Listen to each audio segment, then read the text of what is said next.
Hi folks, Doc here.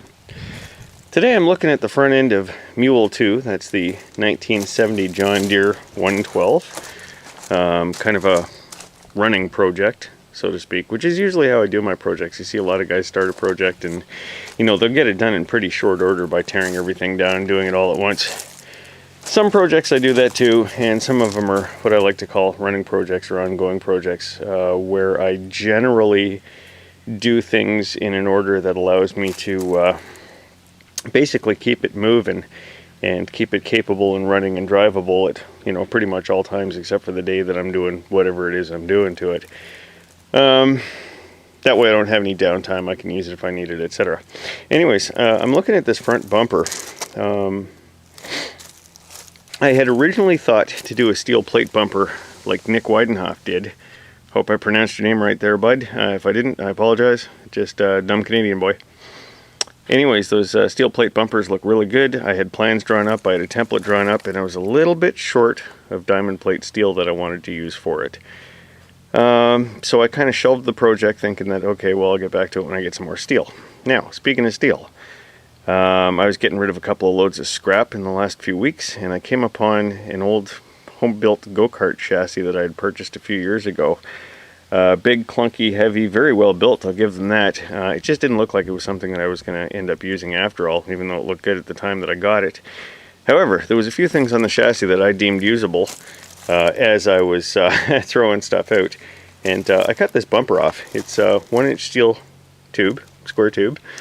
And it's been bent and manipulated and steel plates welded on and bars and yada yada yada. And you can see where I just very quickly with my grinder nipped it off of the frame so that I could get rid of the rest of the frame quickly and easily without going through all the trouble of getting everything cleaned up immediately. That being said, I've decided that I really like the way that bumper works with this chassis in terms of dimensions and shape and the overall look. I've kind of got a Jeep sort of look in front to this thing going, barring the stack of course, and I think that bumper can work with it. So as I'm staring at this front end, I'm figuring, you know, if I space the bumper out about that far, she ain't too bad. I know the camera angle is a little bit deceiving, but I do have room to the wheels at full steer in both directions, and moving up and down as well, it does clear. I can move it out, I can move it up. That's a loose location. Anyways, looking at it, I've determined that as much as I really dig this Heineken mini keg fuel tank that I built, it's got to go. I like it, it works great, it's got a decent capacity, etc, etc, etc. It's just taking up too much space in the front end for what I want to do.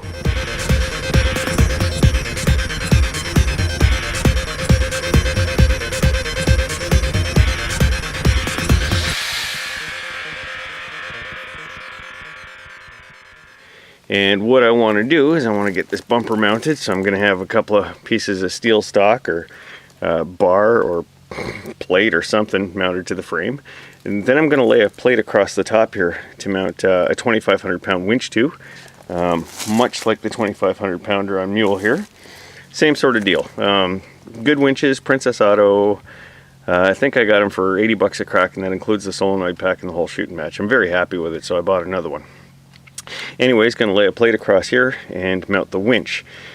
Now up here in the grill area, don't mind the little piece of rubber. Water was collecting on top of this thing and it was really pissing me off. I think I'm actually going to do a slatted grill like a Jeep and a couple of headlights up here. I think that's going to kind of work with the look. Anyways, removing the fuel tank leaves me with a problem. No fuel. And if I can just sneak you under the hood here, you can see that I don't have a hell of a lot of room under the hood there. Certainly not enough for a fuel tank. I took the battery out because I temporarily needed a battery to run something else yesterday. But with the battery in place, there's just simply no room under the hood. There's no fuel tank going here. So, where does that leave us? Well, ain't putting a fuel tank there. And I did some measurements under the seat. And I can put a storage box there, but I don't have a fuel tank that's going to fit there worth a damn. So, here's where I'm at. I picked up this old steel military surplus gas can at a swap meet a few years ago, and it's in moderate condition. It's workable. Somebody replaced the bottom. The bottom must have rusted out, You can see where it's been soldered and there's a new bottom on there. Inside she doesn't look too bad.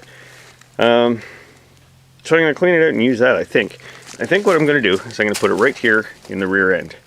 I am definitely going to have to cut this out to make room for it, because the height from here to here is just not at all sufficient for this can. Let me see if I can kind of size this up for you. Yeah, see, that's not happening. But I did some preliminary measurements, and if I put it right up against the back pan here, and I sit it on that plate, and I cut this junk out, I can just clear the seat. So I think that's what I'm going to do. I'm going to build a framework later on that'll bring the hitch out around the can so I can still attach things to it, and I might even do like a little lift mechanism or something. I haven't decided yet. And I think I'm going to put a twist in this thing. Simply having the can mounted there is one thing, which is all fine and good. But wouldn't it be cool to kind of have it removable? Have it so I can, you know, take the thing off and carry it by hand if I need to for whatever reason, like, I don't know, refilling. So perhaps when I reach that point, I'll look into a fuel line quick disconnect, like the kind they use on marine jerry cans and stuff like that, and see if I can come up with a mechanism that'll hold the can securely in place during operation, and that I can quickly and easily remove it should I need to. So we'll get back to that as things progress. Okay, so what I've done here is I've marked my lines. I measured the width of the can, which was 13 inches, and I found my center just by measuring between these two screws. It's very hard to find a center on something that's nothing but curves. But I marked the lines, and then I marked a second line. So what I did is this is the amount of room I wish to leave myself. Then I moved in, you know, 3/4 of an inch or so, and made a second line. I did the same thing on the other side, but you can't see it for the tape. And the reason that I did that is when I cut that open, you know, the fenders are going to be kind of floppy here. So what I'm going to do is I'm going to basically cut the piece big. Instead of cutting it short, I'm going to cut it big. And then I'm going to slot in here, and I'm going to fold that lip in. That'll add a little bit of strength. And then if I'm inclined later, I can weld, screw, or bolt a piece of metal in on the inside to strengthen it back up again. So I did that on the other side. And in order to get the lines halfway straight, I actually used a flexible straight edge after I measured and made my markings. And, you know, by using something flexible, you can kind of curve it around the surface.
Okay, so there it is in place. I obviously have to come up with a method of retaining it.